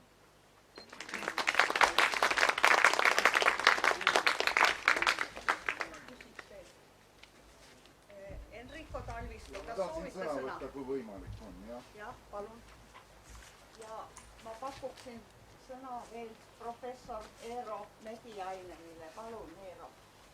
Ei taha praegu. Enrico Talvistu on nimi, ma olen kunstiajaloolane ja tartlane ja mõnevõrra ka kirjutanud parkidest. Selle konkreetse hoonega siin on mu esimesed mäletused 60-ndast, kui mu isa oli siin tuberkuloosi meeste statsionaris. Ja see kõik oli lage siin, selleks otse jalgtee sinna vana Eisenschmidti villa poole ees oli niisugune uhke iluaed. Siin kõrval oli terrassaed, mille jäänuseid terrassist me võime siin näha. Ja uhkes foajees või siis suures saalis oli piljard toona haigete lõbustamiseks. Ja siis jäi see maja pärast seda, kui ehitati uus kopsukliinik, jäi kahjuks vedelema, kuni siis Kaplinskid said ta tagasi. Kaplinskid alustasid noorte Kaplinskid eestvõttel siin. Jaan Kaplinski vanaisa ostis selle maja ära, eks Eesti riigi käest, sest ta ei olnud kellelgi vaja. Ta oli siin ääre peal, sest mõtleme selle peale, et see maja ehitati just nimelt toona aedlinnu veel ei ole. Need alles hakkavad tekkima kuskil Tartu linnas. Meil ehitatakse Karlovat, aga see pole aedlinn selles mõttes. Aga ostsid siis põllumajanduse professor Eisenschmidt ja siis ütleme tulevane loodusande professor Oskar Kallas, meie rahvateaduse või rahvaluuleteaduse, ütleme üks esiisasid ja suuri nimesid koos abikas Aino Kallasega ostsid siia talumaad tühjale maale. see Tähtvere mõisa maa, mis siin on, see oli puhas põllumaa, päriseks ostetud talus. Mitte midagi, ühtki muud. Kõik võtkasime Riia tänava nii kuskile välja, mitte midagi ei ole. Ja siis nad loovad siia talumaadele oma niisugused linnast väljas. See on niisugune, ütleme, puhketalu või puhkeelamine. Paljude linnast väljas on siit 2 niitsi minna ja sa oled seal juba kesklinnas, eks. Aga no siiski, eks, et Roska ka mundi rääkimata. Ja ehitavad siia endale siis natukene suurema Eisenschmidti krunt ja natukene väiksem Kallase krunt, ehitavad siia oma maja. Mõlemad on üpris varakult. Iga see Eisenschmidti niisugune haimatkunstistiilis villa, mis hiljem oli, eks ju, on praegugi alles seal. Ega see ka kehem ei ole, kui see Walter Tomee tehtud projekt siin. Ja loomulikult, eks see Eisenschmidt, põllumajandusprofessor, istutab sinna kogu selle pargi. Kõik need pöötud pärnad, mis seal ümberringi on, see uhke niisugune allee, mida ka pügas küll, aga hiljem nõukaajal unustati pügamata, nüüd on lihtsalt üles taevasse kasvanud. Aga see on harukordne park, seal on pargi arhitektuuris esimest korda Tartus rakendatud see, et Eisenschmidt ütles, et teeme liigikesksed niisugused, ütleme, alakesed. Vot siin on männid kasvavad, siin kasvavad meil lehised, siin kasvavad need puud, eks ju, ja loomulikult õunapoed või viljapoed, mis on mitte ainult õunad. Et praegu on see keskosa seal jäänud kahjuks ikkagi väga halba seisu. Ainult seda mutšiga tehtud sporditeed seal kasutatakse. Sellest pargist on element ainult siis, kui on teada inimene näeb varasemat projekti näeb. Siis seda allee siit, tänaval, siis omavahel ühendab allee Eisenschmidti villa ja seda siin Walter Tomee villa. Siin võib näha ilusaid uhkeid tammepuid kasvamas. Naabrid omavahel käisid läbi. On täiesti võtsis. Samuti võib arvata siin seda veel mõni aasta tagasi, ma võisin seda arvata, eks, aga nüüd on ka see niisugune hekiga poolringi kujuline keskse niisuguse, ütleme, rosaariumi või peenraga, eks, see tähendab see rotund siin maja ees, ka see on juba täiesti ära. Rääkimata sellest niisugusest väiksest kõrgendikust siin istumistohas. 4 aastat tagasi, ma 30 aastat tagasi hakkasin juba sõpru soomlasi siia vedama, et kuuleks, teate, et meil siin siuke maja. Meil oli paljudele üllatunud, ma ütlesin seletasin, näed, siin on siuke maja, läbi selle võpsi murdmine oli küll toona lihtsam. 4 aastat tagasi, kui Mägelainen käis siin oma selle tuklaseuraga 140. sünniaastal, siis linn vähemalt niitis selle ümbrus ära. No näete, mis 4 aastaga on sünninud. See kasvab meeletult, eks ju, see tähendab meeletult kiiresti, kui iga aasta ei niida. Ja terve see park on võpsistunud. See pole park. Ja mulle käis see kohutavalt närvidele. Esiteks muidugi Kallaste endi pärast.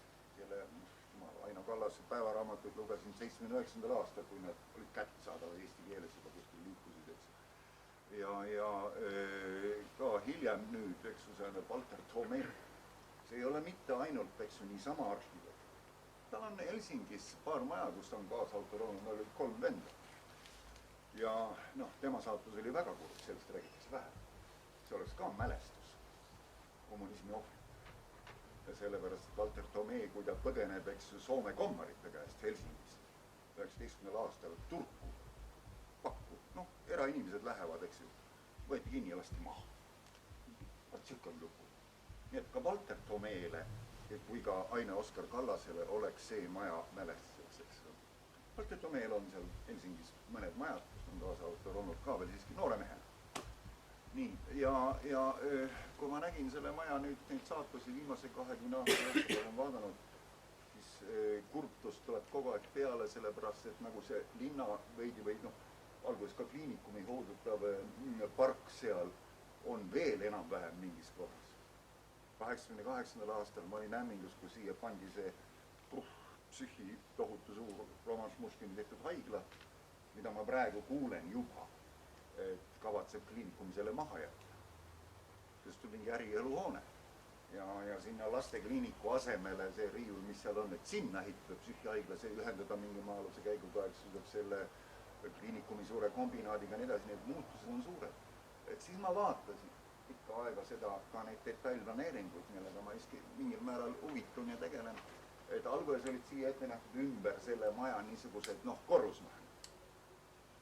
Tänu protestidele, eriti ümberkaudsed elanikud, kes aianduskooperatiividest endale tegid siia majad ja natukene ma tunnen sealt niisugust koer-heintele nimbi ehk not in my backyard, eks ju, suhtumist, et kuule, see toodi siia. Tore.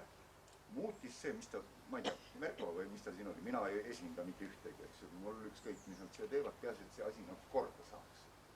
Ja ma vaatasin seda parki ja ütlesin, tore, teete siia need 3-14 eramut ümberringi. Aga vähemalt see muutub roheliseks alaks ja pargiks. Praegu linnal küsib seda, et linn oma rahadega, kus küll Tartu on väga vaene, et hakkaks siin, eks ju, seda pargiala ka veel lisaks hooldama, kuna see Aianšeniki park on ka pool hooldatud. Ei ole ilmselt eriti südametunnistusega tegu, sellepärast, et linna rahakott väheneb järjest, elanike arv väheneb järjest, nüüd on sõda ka veel peal ja nii edasi. Ja kui ma vaatan, eks ju, Tartu parke, mis seisundis on ilmselt arvates Raadimõisa pargist siinpool, eks ju, seda tiipi või Karlova pargist, täiesti maha. Toomemäe seisund ei ole üldsegi hea. Vabandage kõik, kus võetakse see raha. Et see mõte oligi selles, et tore nad teevad siia, see planeering tehti üpris niisugune, tagasihoidlikult. Et ikkagi põhiosa siin keskel jääb alles ümber selle Aino ja Oskar Kaldamaja ja rohelust jääb alles, põhialleed, mis siin on tähtsad jäävad alles. Ja teine asi on muidugi selle majaga. Olen seal juba küsinud, eks ju, Mägelaise ja kõigi käes ja viisast, et kuulge, tore, teeme Soome seltsi. Linnast väljas. Kõik niisugune Aino Kalda selts ja nendes kõik tulevad siia, et kas see on jätkusuht? Kas siia tullakse nii kaugele linnast välja? Ja kes rahastab? Sest vaadake, eks ju, meil Eesti kultuuris on neid nii-öelda, eks ju, Tallinnas on nüüd ja küll Poska muuseum, omal ajal oli Tammsaare muuseum, toodi näiteks esile.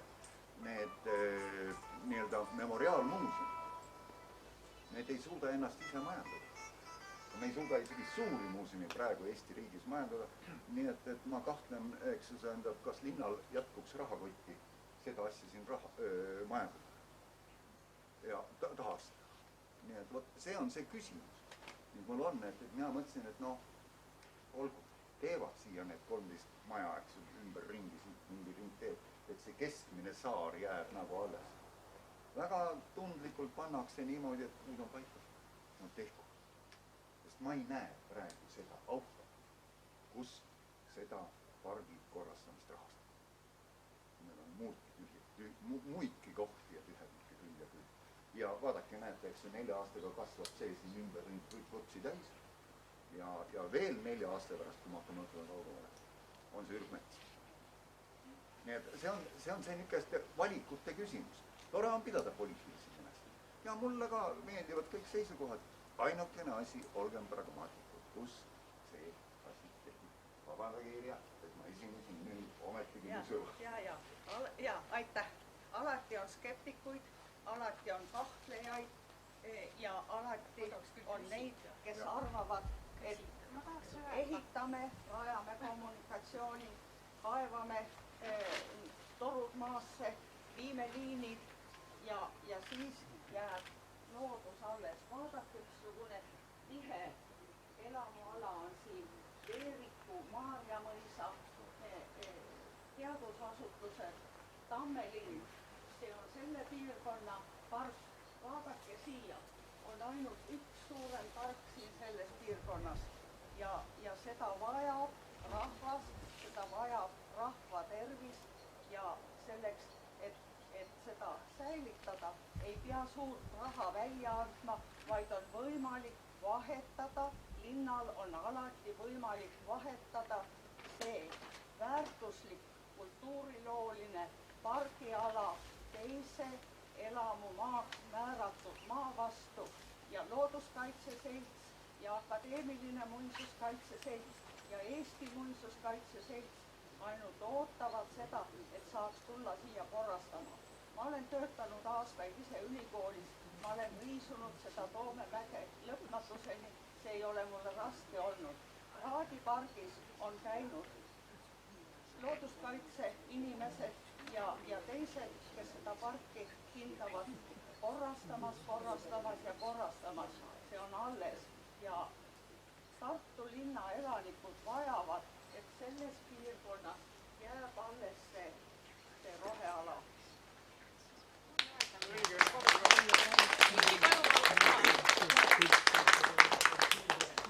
Minul on kohe väga palju ideid ja oi issand, nüüd kohe telefonil. Kõigepealt ma tahan öelda ühe näite näiteks Tammsaare muuseumi kohta ja Vilde kohta. Need asjad ei sünni üleöö, aga see, kuidas see Tammsaare muuseum tegutseb seal on nagu väiksed kõik detailid, isegi oma veinid, omad suupised, omad kohvikud ja oma palk, tähendab, ühe asja loomine võtab aega ja taastamine. Ukraina sõja taustal ma kohe mõtlen, et kui palju meil läheb aega, et me peame, see ei ole ainult üks maja, vaid kuidas me loome sellele sisu. Ja kui mõelda, millised kontaktid olid Aino Kallasel, Oskar Kallasel ümber maailma, nad lõid seda diplomaatiat. Meil on siin kõik saatkonnad, palun väga, saadikud võiksid kõik tulla siia, tuua siia, nii nagu Lätis näiteks. Lätis Riias ükski suursaadik ei saa enne akrediteeritud, kui ta käib okupatsioonimuuseumis Riias. Tähendab, ma tahan öelda, et seda sisu luuakse sündmuste kaudu, taastatakse mingisuguseid, nagu öelda, Soomes on Mannerheimi napsid ja voršmakid ja ma just käisin võrdlemas Odessa restoranis Tallinnas ja mõtlesin, mida see Mannerheim sõi seda voršmakit ja milline see ukrainlaste oma on. Nii et mina olen väga optimistlik, et inimesed ju sõidavad, et tulevad rahvus siia ERM-i, vaid nagu need sisuloojad, meil on kunstiülikool või kunstikoolid ja kõik, et praktikandid saaks võib-olla palju vähema rahaga. Et see sisu luuakse, inimesed tulevad, kus on, sinna antakse, tuleb ka raha. Siin NATO, Venemaa, Eesti, Euroopa Liidu piiri ääres, see oli ka nagu, et see võib olla nagu eeskuju ka praegu, kui meil veel aega on. Et see on nagu väikse riigi selline. Aitäh, Indi. Ma ütleksin veel ühe mõtte. Igaüks, kes lööb internetis otsimootorisse sõna Eesti sõjamuuseumid, me saame sõjamuuseumid kõik täpikesed. Kui me lööme otsimootorisse sõna Eesti diplomaatiamuuseum, siis on tühjus. Ja ka see on üks mõte, et see võiks olla Eesti diplomaatiamuuseum. See on üks arutamise koht, läbimõtlemise koht, visioneerimise koht. Nii et ärme matame neid asju maha ja kui relvad enam ei tööta, siis peab töötama diplomaatia ja Eesti diplomaatia suur esindaja Oskar Kallas väärib ka seda, et siia võiks tulla diplomaatiamuuseum ja väljapanekud ja nii edasi. Kõigepealt tuleb päästa see pargiala ja see kultuuriruum elamuehituse maast rohealaks tagasi. See oli selle maa tagastamise juures kirjas. Ma tegin teabenõude ja sain sellele vastuse säilitada olemasolev olukord. See tähendab maja ja selle ümber roheala. Kahjuks hakkasid kohe toimuma või peagi hakkasid toimuma imelikud lood. Mina teen viimase küsitluse või? Kas on veel? Mina oleksin, ma olin enne ka sabas. See on suurepärane, kui meil on nii palju sõnavõtjaid, et ei mahu ära. Aga mina ütleksin küll, Enrico praegu nii kohutavalt andekalt ja hästi nagu esitas selle mustamütsi teooria ja mina paneks selle valgemütsi sinna vastu ja ütleks, et maailmas praegu loodus ja looduskaitse ja rohepööre ja kõik need teised sõnad on praegu jube kuumad teemad. Ja ma mõtlen just seda, et kui keegi ütleb, et ta tahab keskkonna heaks midagi teha, siis üldjuhul, keskkonnakomisjoni natukene servapidi tegijana ma natuke olen asju uurinud ja olen uurinud ka Tallinna vastavaid kogemusi. Ja igatahes tundub, et raha lesib lademetes ja ainult nagu palve on, et raha vaikselt lihtsalt hüüab, et olge head, et projekte tehke ja taotlege meid, et ilgelt oleks vaja raha anda, et raha on praegu selleks eraldatud nendel eelarveridadel nagu rohkem, kui praegu suudetakse ära kulutada. No miks me siis siia, kui just kirjutati, et nüüd roheluse kõrvale veel tuleb see sinine liin, et peaks nagu neid siniseid veesilvi tegema, et uuringute järgi jälle rahva tervis kosub sellest, no kas või taotleme raha, et siia mingi sinine asi juurde teha, aga igal juhul need rahad ei ole kadunud, neid on olemas, aga see nõuaks siis inimesi, kes töötavad ja tahavad sellel teemal töötada. No eeldamisi mingit palgalist tööjõudu, aga põhimõtteliselt see ei ole, mingeid tõkkeid sealtpoolt ei ole, et kindlasti on võimalik neid rahasid leida. Annab Jumal ameti, annab ka mõistuse, annab Jumal maja, annab ka raha. Küll me hakkama saame, oleme alati saanud. Aitäh, vabandust. Ja siis ongi vist. Ja, palun, kas te soovite siia tulla? Palun. Kogemata olen ma Jaan Kaplinski seltsi asutaja liige samuti. Ja nii palju on mul teada, et siia tahetakse asutada Jaan Kaplinski ja Kallaste seltsi, sellist nagu on Underi ja Tugrasse oma Nõmmel. Ja selles osas on mul lootust, et selle taga on üks, kes on praegu ka sõna ja rahade juures Lemmit Kaplinski. Et ma usun, et meil on põhjust olla väga lootusrikas praeguses seisus.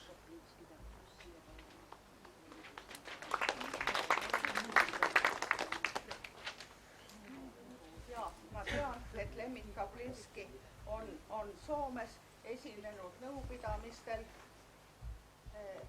umbes 5 aastat tagasi, teinud suuri sõnu ja kõik on jäänud ainult sõnadeks, öelnud, ja mul on vaba pääs Kultuuriministeeriumi ja nii edasi. Aga siis, kui Soome kultuuriseltside poolt tuli Eesti suursaadikule esitatud pöördumine Eesti riigi poole, et palun võtame midagi ette selle maja ja pargiala päästmiseks, siis see kiri jäi seisma Kultuuriministeeriumisse. On aeg tühjadest sõnadest nagu võib-olla loobuda ja tegijaid leida.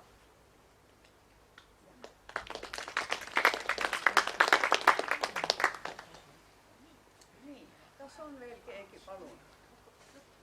Noor inimene. Ja, tulge palun. Looduskaitseringi poolt. Looduskaitseringi poolt ja Tartu üliõpilaste looduskaitsering. Ja, aitäh. Ega ma saan ainult kinnitada neid eelnevaid sõnumeid, midagi teaduslikku ei tule. Ma võin öelda nii palju, et kui proua Irja Alakivi kutsus siia kevadel tutvuma selle pargi, siis ma ei osanud midagi alguses arvata.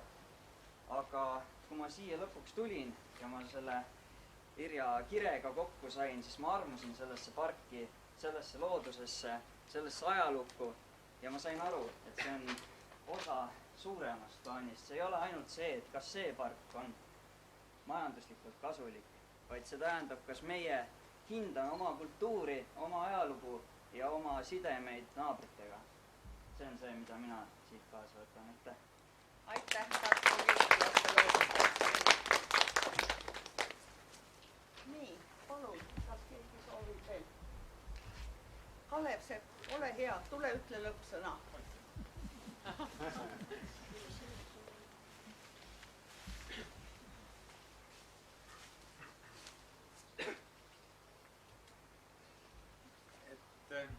Ega mul ei olegi nüüd muud öelda, kui tänada Irjat selle korralduse eest, tänada kõiki inimesi, kes on täna siia tulnud ja muret tunneta selle unikaalse ehitise ja pargi osas.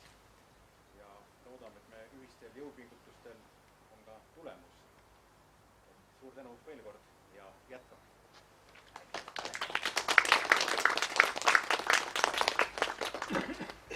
Ja nüüd on kõigil võimalik vaadata pargis ringi veel. Ja on võimalik vaadata pargis ringi, on võimalik esitada näiteks küsimusi. Kui auväärne seltskond lubab, siis tahaksin ma eksprompt tuua tervituse Aino Kalda sõbral Gustav Suitsul, professoril, Eesti luuleklassikust ja selle tõttu, et mul oli au võimalik viibida tema viimasel juubelil, mida peeti seal Saksa instituudi kõrval olevas majas, kuna tema kodu Tiigi tänaval oli sõja ajal oli hävinud ja seal ma esinesin professorile tema enda ühe väga suurepärase üleskutsuva laululuuletusega ja see kõlab järgmiselt. See kõlab teie ürituste juurde minu arvates suurepäraselt. Ühte laulu tahaks laulu. Ühte ainukest, mis kui vägev merelaine kerkiks südames. Mis kui vägev merelaine veereks üle maa, kohaks läbi rahva hingest keelata ei saa. Kohaks läbi rahva hingest tõuseks meeste meel, välguksid ju vaimumõõgad suurte tööde teel. Välguksid ju vaimumõõgad kodutaeva all, kumaksid öös kuldsemana tähed üleval. Ühte laulu tahaks laulda, ühte ainukest, mis kui vägev merelaine kerkiks südames. Jõudu teile! Aitäh! Jõudu vaja! Aitäh teile! Aitäh! Meiega on siin rahvahulgas ka Keskkonnaameti inimene. Ma loodan, et see Keskkonnaameti inimene suudab viia need kaitsemõtted Keskkonnaametisse ja Keskkonnaministeeriumi ja et Keskkonnaministeerium ei tee menetluse algatamise kohta eitavat otsust, sest see tähendaks selle ala kõrvaldamist projekteeritavate kaitsealade kihilt Keskkonnaagentuuri veebist ja see avaks tee rüüstamisele ja laastamisele siin. Aitäh kõigile!